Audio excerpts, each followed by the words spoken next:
Kung meron kayong toothpick o anong matulis o kaya karayom, aspili, pwede yung gamitin ito.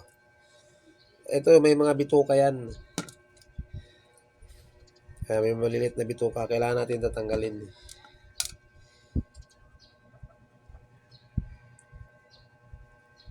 Ganyan lang po pagtanggal ng mga bituka. Ayan o. Ayan o. Maliliit siya pero ayan. Saan ba yun? Ayan o. Ayan yung mga bituka niya o. Kaya alisin siya bago lutuin. Matrabaho nga lang. Yung iba kasi hindi nila kinukuha pero meron yan.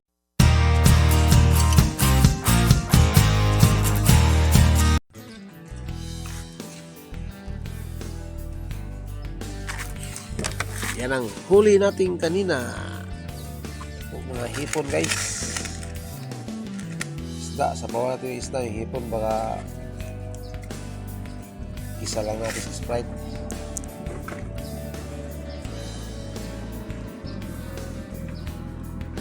Kailangan ulit tayo ng hipon.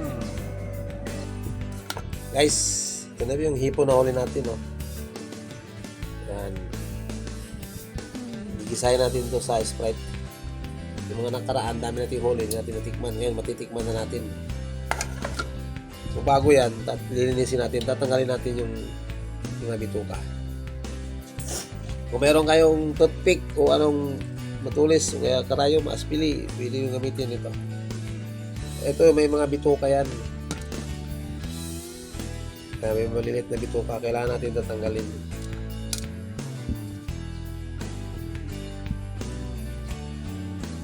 Ganyan lang po pagtanggal ng mga bituka. Ayan o. Ayan o. Maliliit siya pero ayan. Sino ba yun? Ayan o. Ayan yung mga bituka niya o. Kaya alisin siya bago lutuin.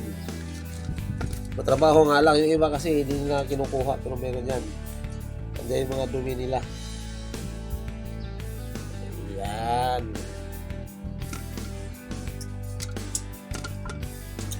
Ito pa. Hindi yung basta-basta kakain na lang. Kailangan tatanggalin din. Ayan o. O.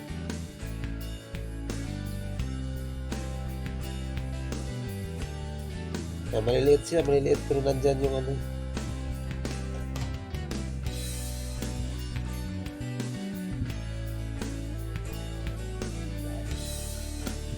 Yung mga uwan.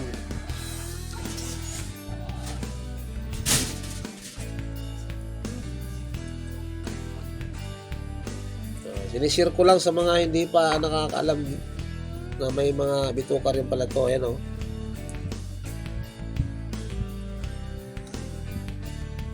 Kailangan malinis bago kainin.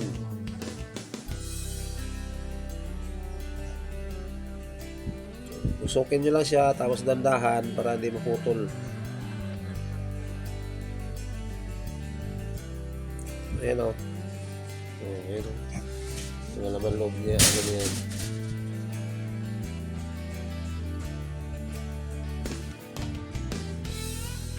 Yan.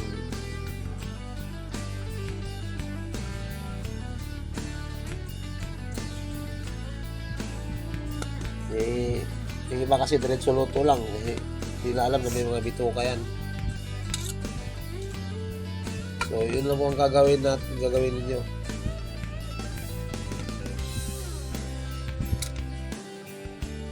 So, tuloy natin. Medyo marami-rami ito.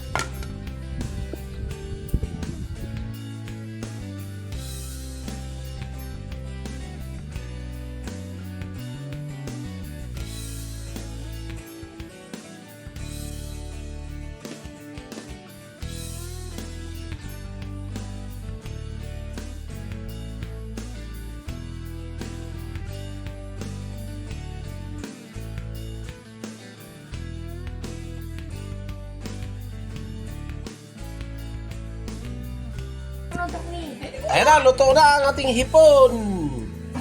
Sama-sama na. Tahong, alimasag at saka hipon. Ginisa natin yan, tapos lagyan natin ng Sprite. Tapos ito yung sinasabawan natin. Sabaw pa rin. Sariwang isda, sabaw talaga kailangan. Yan, hindi natin na-video din kayo na. Dami na nag-video okay, kaya hindi pwede. Okay, let's go. Kain na na. Bungkag na po din bawan eh. Ayan ang bahaw, kutong.